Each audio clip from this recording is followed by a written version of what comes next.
Hello, hello. You're tuning into the Careering with Cameron podcast, your safe place to ask all the dumb questions about finding a job.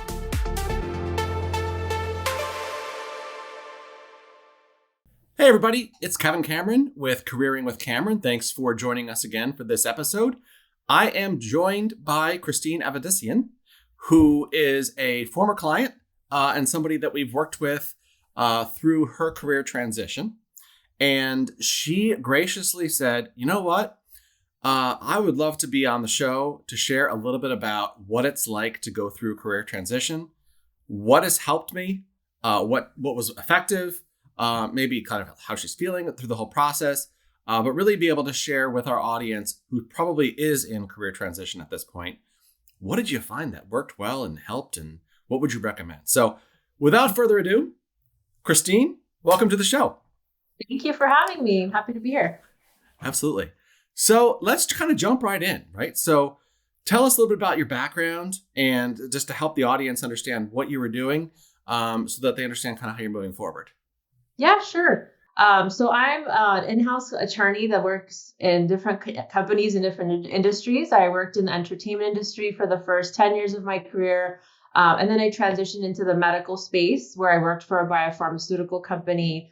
And then the last a company was called Gore. So I worked there for about 5 years until about January, which is when I was kind of going through that transition. So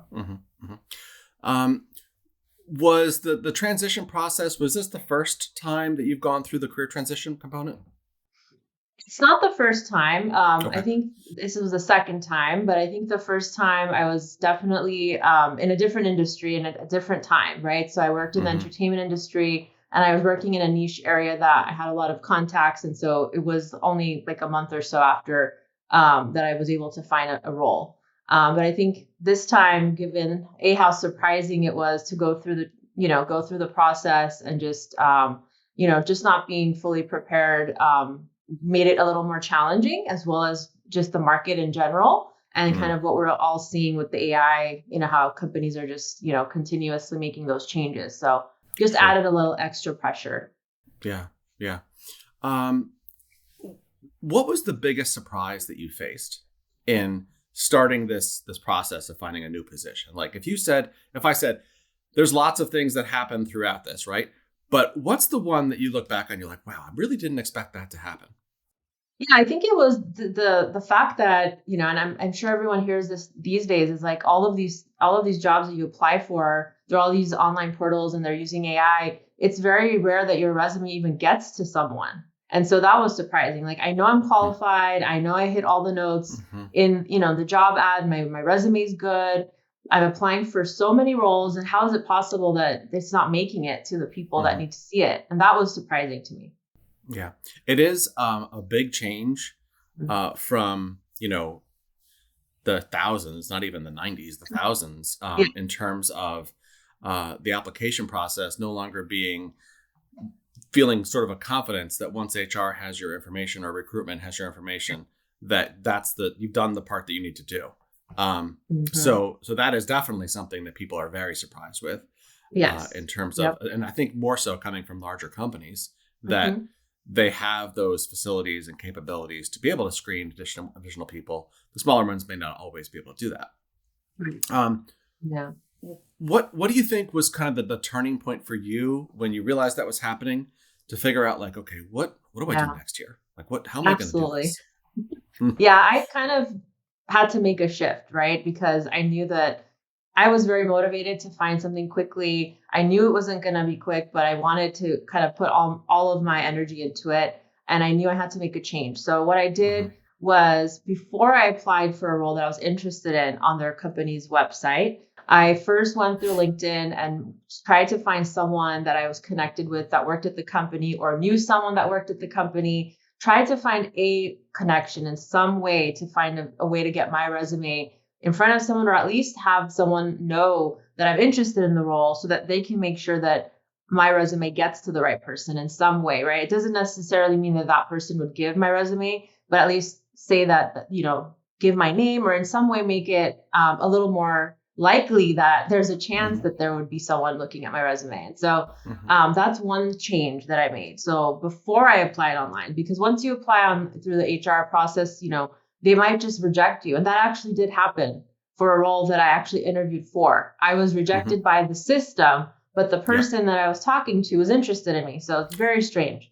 Also, just started talking to as many people as I could and sent out a mass email to all my contacts explaining kind of what I'm looking for and if they know anyone that might be able to help me in any way to reach out. And I was surprised that, even people that I hadn't seen or spoken to in over 10 years did actually give my name and my resume to someone, and I did get a call. So I think that, people should really think about who they know, who's in their network, even outside of their initial group of people, but like who do those people know, right? And it's okay to ask. Like people are actually willing to help. You just have to be willing to ask and putting yourself out there. And I know that that's hard, but that's what I did. And I got out of my comfort zone to do that. And I think that that was really helpful too.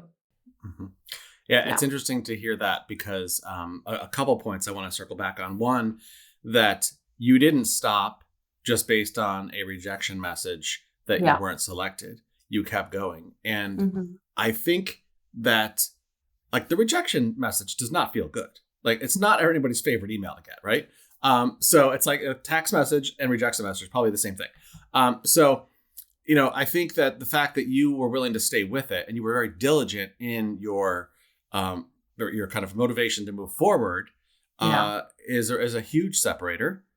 Because you don't know what happened when you were screened, if you were screened, and if, the other possibility is that it would be a position that they had an internal candidate for, and maybe that internal candidate said no. If you're still networking your way in, that gives you an advantage over folks who are like, they said no, so I'm just going to let this go. I'm going to walk away. So kudos to you for doing that and staying with it. And aggressively going after those opportunities you're interested in. The other piece of it is, and you just reminded me of this when you said that, people always say that they're surprised, and I'm in the same boat.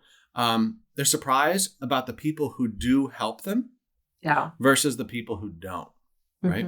Not to say that they don't, but the people who are more, we'll call it passionate about helping you. Did you find that experience? Yes, I did. I think that the people that are closest to me know me really well. And their reaction to hearing that I got, laid off was, oh, you'll be fine. You're amazing. You're smart. You've worked at great companies. You'll be fine. And that's not helpful, right? But that's because they know me and they just have that, close connection with me. And they don't feel like they need to take that extra step to help me. But I think people who haven't really kind of been around that much, and they hear about a situation that they are more willing to help you. Even if you only worked with them, for a year or you met them at some event, right? You don't know what impact you had on them and what they think of you. And so it's just better to try, right? There's no harm in it. And so that's kind of the approach that I took. That's a brilliant definition of that. Honestly, like I had not actually thought of that they're the people that are close to you are like, they're here to cheer you on because that's the role they've played in every other part of your life. Yeah. And so the people who are not as close are like, hey, I need to help this person. They're reaching out for a reason. And so, and I also love the fact that you said, you don't know what the impact is that you made on them. Yes. And I find so often like the confidence piece hurts when you are going through a career transition and you do tend to tell yourself a story about what does this person think of me? Let me find the tiny little thing that happened over who knows how many years ago that they might be clinging on to, at some point. So forget that stuff. Let's go talk to people and be people. And that's exactly what you did. That was fantastic. Yeah, I think the goal is to, find a new job, right? And so focusing on that and kind of setting everything else to the side is another thing that I did, which was helpful. And to be very, very frank, like 70% of the population at some point will go through a career transition that they did not start. Exactly. And so people are going to go through it. And the people who help typically have done it before. And the folks who may not help as much, and I'm not talking like the immediate circle, probably will need help at some point, and they'll learn that, and you'll be there for them because like you know what it's like. So Exactly. that's excellent. You also were very diligent. Like I said, you were like the poster child of career transition when you were working with me. Very diligent Yeah. in terms of organizing Yeah. your companies and Mhm. organizing how you approach them. Can you share a little bit about like how you did that? Yeah, sure. I mean, I think, you were very helpful to me in that you gave me a tool that I needed, right? Which was Hmm. this spreadsheet that Hmm. every time you applied for a job, you put the name of the company, which resume version you used, right? Like Hmm. what contact you sent it to, or who do you know there, and like the status of it. Because when you're in the zone of like applying and you're Hmm. excited and you want to apply for as many as you can, Hmm. there were jobs I applied for that I got a call about an interview like weeks later, and I had forgotten like what resume did I send them, right? Like, Yep. so keeping things organized really helps in that sense Hmm. where when you do get that call, you're prepared Hmm. to kind of, approach it the right way because every resume is tailored for the job as it should be. Hmm. Um, and then also just kind of being organized in the sense where I had a really, good routine that I'd set up for myself, right? Everyone was telling me, "Oh, you're so lucky you get some time off to rest or to do some stuff fun for yourself." And I was like, "No, I don't need to." And then I don't think that's the right way because I Hmm. think that if you want to get a job in this market, you have to be dedicated to it. You have to make it a job, right? And so I created a routine for myself where every morning I woke up, I got ready as if I was getting ready for work. I identified a really great YouTube song track, whatever you want to call it, that was motivating for me. So it was I love like, it. positive, and it kind of was like it set the tone for the day. And so I had that in the background when I started my day. And so I would kind of go through my process of going through my emails, going through LinkedIn, identifying roles I'm interested in, and then identifying which ones I was going to target that day to apply for. And then also had a list of people in my circle, right, that I wanted to reach out to, follow up with, etc. So I think having that routine, very helpful. And Hmm. also making sure that I had continued, to get good sleep, to exercise, get outside and, still do those things that are good for like my mental health. So I think Yes. those pieces together, really helped. And I think the last one I would say is, and I think this is the most important thing, and I don't know if you can see the sign behind me, but it's all about kind of having that positive energy Hmm. around you. So I really focus on that, like making sure the people around me, the people I'm speaking to, right, Hmm. are giving me positive reinforcement. If there's anyone that has negative energy, I kind of just stayed away from them during this time. I asked my family and friends to not ask me every day, like, did you find a job or what's the status? Because that Hmm. would give me anxiety and stress. And so I asked them if you could just not ask me anything. I will tell you when I have good news to share, but in the Hmm. meantime I just need your support. So being really clear with my circle of what I needed in order to succeed, right? And so taking control of that, because this process is like you really feel like you're not in control of anything, and so it's important to kind of identify what you can control in order to help Hmm. you get through the process. So that's what I would share with that. So smart. I mean, Yeah. one of the areas where people really struggle is actually mental health in going through Yes. career transition. It is something Mm-hmm. that pretty much everybody goes through. Yeah. Um, and Yeah. one of the things that really is effective and useful is having that schedule Yeah. and not having the schedule turn into job search for 12 hours. Right. Having the get outside, the exercise, the get some air, the have things you Mhm. enjoy. Yeah. Um, so those are really good ideas, and glad that they all were tools that you could operate with in order Yeah. to conduct your search. So that's fantastic, and a great reminder to our audience that like, hey, Yeah. we'll ask you for a snapshot at some point of that picture, and we'll include it in the show notes because that's a great one. Yeah. So that sounds good. What about in terms of the actual like preparing for interviews? Yeah. Like that, I know you spent quite a bit of time on as well. I Tell us a did. little bit about that. Yes. Okay. So in this era of interviewing remotely for the most part, right, we have a huge advantage in the sense where, at least for people like me who are visual learners, I learned by writing things down, and I just remember certain words. And when I see that word, it reminds me of whatever that answer is or that topic is. So Mm-hmm. what I did was first, of course, as I prepared for an interview, research the company. And so have like a fact sheet about the company, right? Like not just the history of it, but like also look in what's new about the company, what's in the news in the last week about them. So just know little tidbits. Then I research the individuals that I'm interviewing with, right? So looking through LinkedIn or however you can to get information about that person, their history, how long they've been at the company. So that's kind of the second layer. And the third layer, of course, is, learning about the job itself and finding things that I had experience with that I could tie back. So what I did was I created one sheet of paper that was to the left of me, which was like a cheat sheet of like the company and the person that I'm interviewing with. And then on the right is a little cheat sheet about myself and my experience and how I can tie it to the role. The biggest one in the middle for me, like a big post-it, was why I want that specific job, because that's what they care about, right? They don't want some generic answer. They want to know why you want that specific job at that specific company.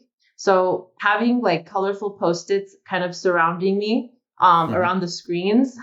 So I have two screens here, right, as I'm interviewing. And so it's just like little reminders of things, right? That if they ask about some, I don't know, let's just pick like, what's your experience with this regulation or this type of agreement? And so I had kind of had like a few words there to remind myself of, hey, you've worked on these three types of agreements in the past, so you could remember to talk about that. So I think just feeling like I did as much as I could to prepare myself for whatever was thrown at me really helped. But I think really those kind of layers of attack for each job and the research that you need to do to kind of get all that information and in a way that you can easily remember or digest is really helpful. Yeah.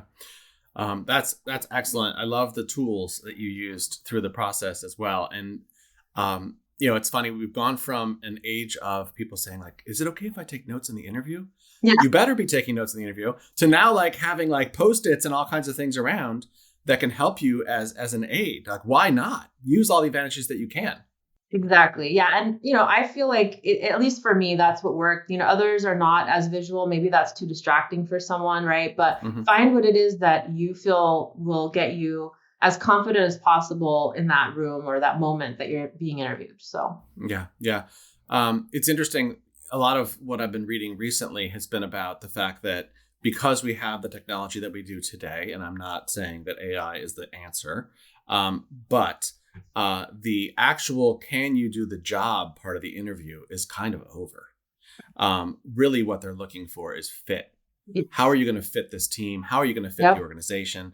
Why do you want to fit the organization and the team? Right. And you really need to be able to emphasize that is something that's important to you and that you've done your homework. Exactly. If you it's walk very into obvious when you haven't. Yes. Yeah. Yeah. If they start asking you questions about you and you're not tying them back to that organization, you're not all that interested. That's just the bottom line.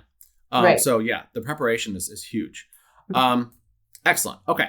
So what was the biggest kind of relief surprise, we'll call it? Like, what was the point in time where you were like, okay, this is going to work out. I've got this. I feel confident in the fact that this whole search thing is going to work for me. I mean, at one point, there's a gap. There's like weeks where you don't hear anything, right? And then all of a sudden, like it comes to a point where you're seeing interest from a lot of different people. And so I think that's when I realized, that fear I had of it's going to take 6 months to find a job went away. And I just knew that, I had what it took to make this happen. I just needed to stick with it, right? Because it's really easy to get discouraged if you get a rejection, if someone doesn't reach back out to you and you expected them to. And so once I started kind of seeing, there was a point, I think you and I were talking and it was like, oh, wow, you have like 6, 7 different companies you're interviewing Exactly, with. yes. So that's kind of the point where I felt like, you know what, I think something good will come from this. And so it was a sense of relief in that sense. Yeah. Are there any tricks or tools you would say you used to keep yourself on the path of, I just need to stay with this? I think the best thing for me, and I would recommend it for anyone, is to really Remind yourself of what you actually want, not what other people think you should want, but actually sit down and think about what it is that you want and why, and keep visualizing that. I think visualizing it is so important. This is something I learned from my mom many years ago. And, even when this first happened to me and I was really devastated and I was really not in a good mental place for a few weeks, I did force myself to take a pause and think about what it is that I actually wanted for my next role. And then throughout the process, kind of try to remind myself of that and keep visualizing that.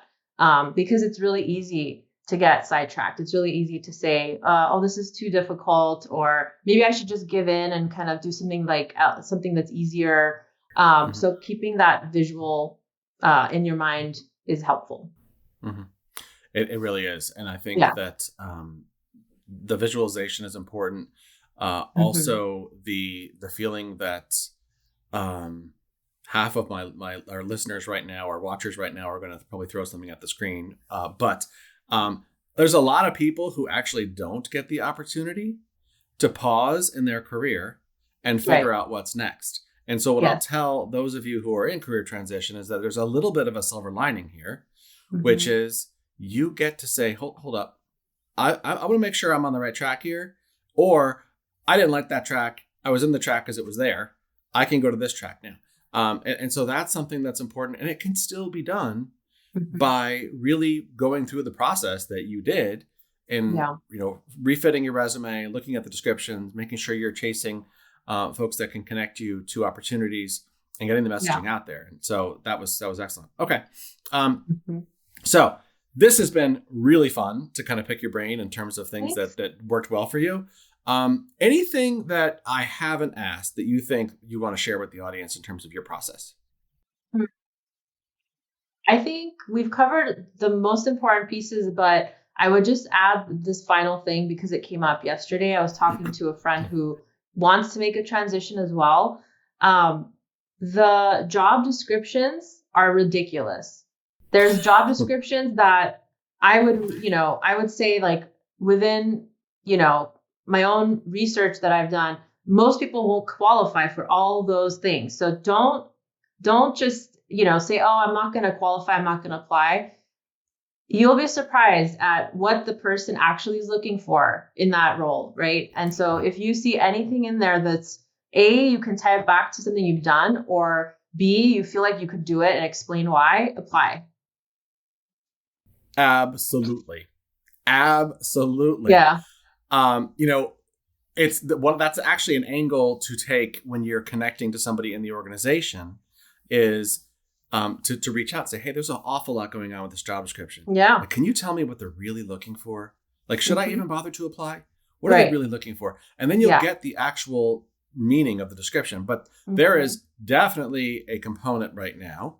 And it's something that I saw an awful lot of on the recruitment side in the about 2008-9 years, where we were taking as many jobs as possible and putting them together because they didn't quite have the budget to afford 3 or 4 people. And then saying one person can do this. And then the person would be onboarded, and for 6 months it would go great. And all of a sudden they'd be like, well, they don't have any depth around these areas, which not surprising. So, and then of course there was the big flip flop of it being more of a employee market. And so a lot of those things changed, but yes, absolutely. You may not be able to check every box. You probably shouldn't, because if you could, you would be bored out of your mind when you start that job. That's a great point. Yeah. And so, like, figure out what you're really good at. Have that kind of conversation on the side with people who are there to figure out what's the actual pain point. Right. And then begin to move forward. Last question. Yeah. Because this is one we get a lot. What would you say your cadence was in terms of outreach to people? So a lot of people are surprised sometimes when I'm like, well, you can probably, message them again or call them or text them or whatever. What would you say your cadence was to people when you were working with them? I think once a week, like if they said, we'll get back to you on something and I don't hear back for a week, then I would follow up. And if there was an interview and I sent like a thank you note or something, and it's been a week, I haven't heard anything as a follow up, I would do that. So my cadence was about a week. Yeah. Okay. Good. Good. Excellent. All right. Last question. We ask this to all of our guests, right? Last question. Yeah. And it's really more because I like to understand how people end up in the careers that they're in. I find it very interesting to myself. Yeah. What is your why? Why do you do what you do? For me, it's always been I love solving problems and I like helping people solve problems that they're either too overwhelmed to do or, it's too difficult and just helping people guiding people through difficult situations. So as in-house counsel, my goal is to help the business reach their goal. And in situations where there's deadlines and there's stress and there's pressure, right? Helping people see through the stressful time, right? Getting them through it. And being that calm voice in the room to be able to guide people to get to that conclusion or that end goal is what I love. I love doing that. Excellent. I can absolutely see how you'd be fantastic at that, especially with how you went about your search process. So very diligent, very driven, very organized. So that was great. Excellent. Christine, I really appreciate you jumping on the show. And more so offering to share your experience with others that are going through it now. Yes. I think speaks volumes about you as a person as well. Oh, thank you. So, I appreciate all the help you provided too, Kevin. So thank you. It was a joy, honestly. So this has been Careering with Cameron. If you guys enjoyed the show and I'm sure found lots of wisdom from our conversation with Christine, go ahead and give us 5 stars and share it with somebody who is going through the career transition process. This will be helpful to them. There's lots of good pieces of information in here that I guarantee you there is nobody going through career transition that doesn't need some help here. Please feel free to give us 5 stars. Make sure you subscribe, share it with somebody who needs it, and we'll see you next time.